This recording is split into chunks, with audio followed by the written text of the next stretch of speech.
नमस्कार दोस्तों, कैसे हैं आप लोग। उम्मीद करता हूं आप लोग बहुत अच्छे होंगे और आपकी तैयारी बहुत अच्छे से चल रही होगी। जैसे कि आपको पता है, यूपी ट्रिपल एस से जुड़े सभी अपडेट हम लेकर आते हैं और उसी बीच आज जो अपडेट है वो है मुख्य सेविका भर्ती अपडेट को लेकर। दोस्तों, जैसे कि आपको पता था कि 20 तारीख में जो है कोर्ट में सुनवाई को लेकर तारीख लगी थी, मगर उसको डिस्प्यूट कर दिया गया था। जो आपका निस्तार निवेदन किया गया था आपसे कि हमारी भर्ती को जल्द से जल्द जो है स्टे हटाया जाए, तो उस चीज़ को तो आपको पता है, सभी को पता चल ही चुका है। परंतु क्या है कि अभी भी सभी जो है चिंतित हैं कि रिजल्ट को लेकर, और चिंतित होने की बात भी है क्योंकि इसी बीच में जो है कुछ महिला वर्ग जिन्होंने मुख्य सेविका में आवेदन किया और एग्ज़ाम दिया, तो कुछ तो इसी भरोसे बैठे हैं कि कोई हमारी तरफ से काम कर रहा है, और कुछ इस तरीके से काम कर रहे हैं कि हम नहीं जाएंगे आयोग तो कोई और जाएगा। परंतु कुछ महिलाएं ऐसी हैं जो सीरियस हैं अपनी भर्ती को लेकर और वह प्रयासरत भी हैं। परंतु देखिए, ऐसा होता है कि कई बार हम कहते हैं ना कि दो नावों की सवारी करने वाला अक्सर डूब जाता है। तो कई बार ऐसा होता है कि जब हम में एकता नहीं होती है, एकजुटता नहीं होती है, तो कई बार भर्ती फंसती हुई देखी है। और उसी बीच में जो है ये भर्ती फंसने के ऊपर ही जा रही है, क्योंकि जब पिछली बार 5 तारीख को जब सुनवाई हुई थी, तब वहाँ पर जो है कुछ कैंडिडेट कोर्ट में गए थे पास लेकर, ठीक है। परंतु अब जो 20 तारीख में सुनाई हुई, तो वहाँ से कोई भी कैंडिडेट नहीं गया, ये सुनने में आ रहा है। साथ ही साथ अगर हम बात करें तो फिर भी महिलाएं जो हैं अपने काम में लगी हुई हैं। क्यों? क्योंकि वह उनको रिजल्ट निकलवाना है, भर्ती को जल्द से जल्द कराना है। और आपने ठान ही लिया है कि जब महिलाएं किसी काम को अगर पूरी तरीके से शिद्दत से करने के लिए लग जाती हैं तो उसको वो पूरा करा के मानती हैं। और ऐसी साहसी महिलाओं में उदाहरण है जैसे कि रानी लक्ष्मीबाई, ठीक, वो भी हमारे इतिहास में जुड़ी हुई हैं, ठीक है। तो इस तरीके से सीख मिलती है कुछ महिलाओं को कि वो अपने काम को पूरी तरीके से अड़ी हैं और वो रिजल्ट लेकर ही मानेंगे। और इसी बीच में जो है ये देखिए आज तक की स्थिति है, क्या है स्थिति 24 मार्च 2024 तक ये जन सूचना आयोग के अंतर्गत जो हमारे शिकायत दर्ज होती हैं, वहाँ पर जो है शिकायत दर्ज की गई थी। और इसमें ये एक नोटिस मुझे मिला है। शिकायत संख्या है हमारी 15-20-42-40-038-944, ये है शिकायत संख्या।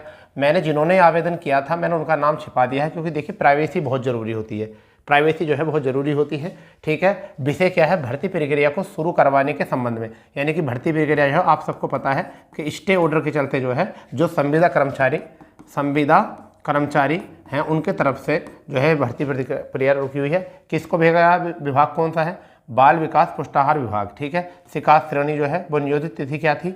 15 मार्च 2024 को शिकायत की गई थी। शिकायत की स्थिति स्तर क्या था? शासन स्तर क्या था? शासन स्तर था। अगर मैं वहीं पर बात करूं कि मुख्य अपर सचिव, यानी पद किसका है?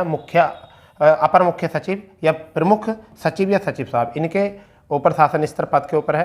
प्राप्त रिमाइंडर क्या है? प्राप्त फीडबैक क्या है? इसके बारे में हम बात करेंगे। परंतु उसके लिए जो है आप थोड़ा देख लेंगे। ये फीडबैक यहाँ तक दे दिया है हमने, और फीडबैक में क्या है आपको थोड़ा सा बता के चलेंगे। ये समझिए, प्राप्त रिमाइंडर, प्राप्त फीडबैक, यानी कि 22/3/2024 को फीडबैक अप्राप्त था, यानी कि उस टाइम अप्राप्त था, ठीक है। अब देखते हैं फीडबैक स्थिति। इसमें क्या? अपर मुख्य सचिव, प्रमुख सचिव, सचिव द्वारा संतोषजनक में परिवर्तन, यानी कि संतोषजनक में परिवर्तन किया गया है। संलग्न जो किए गए थे, जो यहाँ पर अपने कहते हैं ना साक्ष्य भेजे गए थे, वो मैंने यहाँ पर डाउनलोड नहीं करे थे क्योंकि उसके दिखाने की जरूरत है नहीं, ठीक है। आगे देखिए क्या है। इससे पहले समझिए अधीनस्थ द्वारा प्राप्त आख्यान, यानी कि अधीनस्थ चयन आयोग द्वारा प्राप्त आख्यान जो हैं वो क्या है, ठीक है। पहला प्राप्त आख्यान जो हुआ यूपी ट्रिपल एस बोर्ड द्वारा अधीनस्थ द्वारा प्राप्त जो है वो क्या है?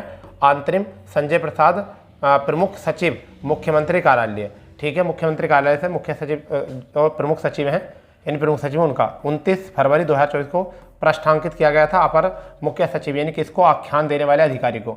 सचिव, प्रमुख सचिव, सचिव बाल विकास पुष्टाहार को किया गया था 15/3/2024 को आख्यान दिनांक थी। आख्यान क्या था? अधीनस्थ अधिकारियों के स्तर पर निक्षेपित किया गया था आपत्ति देखने के लिए। यहाँ पर आगे बात करते हैं। दूसरा जो किया गया था वो कब किया गया था? ये दूसरा किया गया था, ये किया गया था अंतरिम अपर मुख्य सचिव जो है प्रस्थान, ये आपका क्या था? इस तारीख को 29/24 को किस है? सचिव, प्रमुख सचिव, इस तरीके आंतरिक था।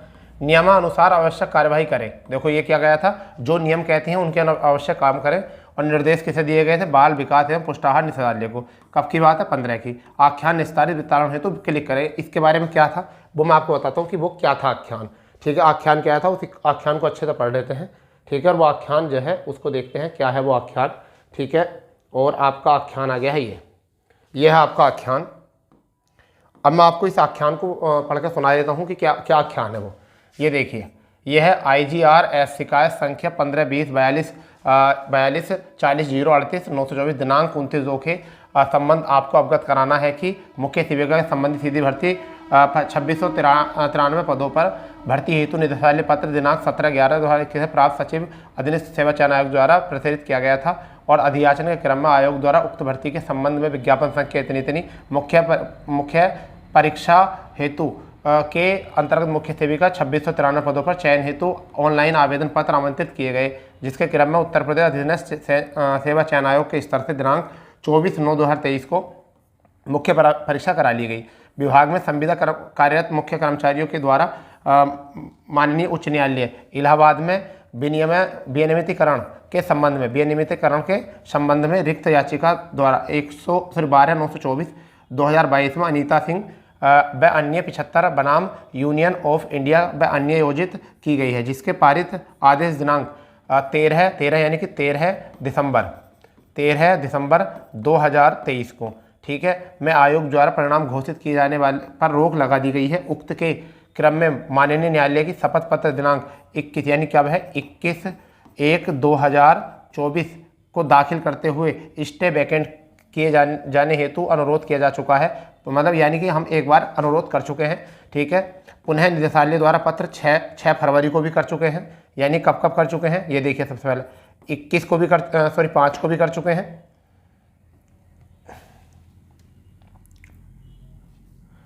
दाखिल कराने वैकेंट यानी पहले करा है हमने 21/1/2024 को किया है। फिर दूसरा जो किया था वो कब किया है, वो किया गया 6 फरवरी 2024, ठीक है। और तीसरा जो किया गया वो कब किया गया है 5 मार्च 2024, यानी कि लगातार प्रयास हो रहे हैं।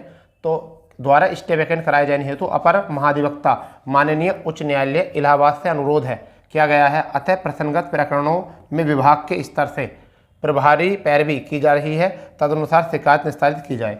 यानी कि पैरवी की जा रही है परंतु अभी तक शिकायत जो है वो निस्तारित नहीं की जा रही है। तो आपसे विनती निवेदन ये है कि आप जो है इसको जल्द से जल्द जो है निपटाया जाए। तो देखिए महिलाएं जो है लगातार प्रयास कर रही है और ये मैंने आपको बता दिया था अभी कब का जवाब है, ये आज का ही जवाब है, यानी कि आज का ही 24 तारीख का जवाब है। तो इससे ये तो लगता है कि सभी बच्चे सीरियस हैं। अब देखिए जब तक आप एक यूनिटी बना के नहीं चलोगे जब तक काम नहीं चलने वाला। तो जो भी महिलाएं इसमें आगे बढ़ रही हैं, ठीक है, आपको उनको कोऑपरेट करना चाहिए, ठीक है। अगर कहीं भी जरूरत पड़ती है ट्विटर के अकॉर्डिंग चलती है तब भी आप सब लोग मिलकर, यानी 30,000 ऐसा मान के चलिए, मैं लगभग बोल रहा हूँ इसलिए मत कहना, 30,000 से 35,000 महिलाओं का जो है यहाँ पर इस भर्ती पर जो है पूरी तरीके से आसरा टिका हुआ है कि केवल ये भर्ती पूरी होगी हमें रोजगार मिलेगा इस तरीके। फिलहाल में इस चीज़ को देखकर जब आयोग में बात की गई, जब आयोग में जो जानकारी निकाली गई, उन्होंने पूछा गया कि भाई इतना काम हो रहा है, ऐसा हुआ, तो आयोग ने फिर एक आश्वासन दिया कि आपका रिजल्ट जो है वो ऐसा मान के चलिए कि इस माह तो नहीं हो सकता परंतु क्योंकि इस माह आचार संहिता लग चुकी है, ठीक है, और थोड़ा अधिकारी सब बिजी हैं, तो ऐसा हो सकता है कि आपका जो रिजल्ट है वो अप्रैल के 2-3 वीक तक कोशिश करेंगे देने का। अप्रैल के 3 या 2 वीक तक कोशिश करेंगे आपका रिजल्ट देने का। तो देखिए आयोग ने तो लगाकर दिसंबर से अब तक केवल आश्वासन ही दिया है और इस आश्वासन से सभी बच्चे क्या हो जाते हैं, बिल्कुल शांत हो जाते हैं। तो आपको शांत नहीं होना है, ठीक है, भर्ती पर लगे रहना, अपने काम पर लगे रहना, आपका ही भर्ती है, आपको ही आगे बढ़ना है, ठीक है। जैसे कुछ महिलाएं आगे बढ़कर आई हैं, देखिए आप अगर विश्वास करो कि बहुत बड़े बड़े प्लेटफॉर्म आपके साथ आएंगे, आपके सामने रहेंगे, मुझे तो ऐसा लगता नहीं है कि वो आपके साथ खड़े हैं। जहाँ तक मुझे लगा है अगर वो तुम्हारे साथ खड़े हो तो कहीं ना कहीं उनके माध्यम से अभी कोई पास उस दिलवाया जाता, कुछ तो होता, मगर मुझे नहीं लगता कि कोई प्लेटफॉर्म वाला आपके साथ खड़ा होगा। क्यों नहीं होगा खड़ा, क्योंकि सभी को पता है, आजकल यही पता है कि भाई लोगों को अपने काम में इतनी फुर्सत नहीं है, तो वो फिर फिलहाल में आपके काम में कैसा हस्तक्षेप करेगा। मेरा माध्यम यह था कि जो जानकारी मुझे मिली है मैं उन जानकारी को आप तक पहुंचा रहा हूं। जिनको कुछ बच्चे ऐसे होते हैं बेचारे जिनको ना तो नेट चलाना आता सही तरीके से, वैसे सब इस टाइम तो सभी चला लेते हैं, परंतु सूचनाएं निकालनी नहीं आती, कहाँ से क्या सूचना होती है। कई बार तो कोर्ट का अपडेट भी नहीं देखा जाता बच्चों से। तो इस वजह से उन बच्चों के लिए मैंने सोचा क्यों ना एक वीडियो बना दूँ इसके ऊपर। तो देखिए कहानी तो पेचीदा है और फिर भी कोशिश जो है जारी है, ठीक है। अगर कोई आगे अपडेट मिलता है तो हम जरूर आपको कराते हैं। तो मिलते हैं अपडेट के साथ, जब तक के लिए जय हिंद, जय भारत, वंदे मातरम।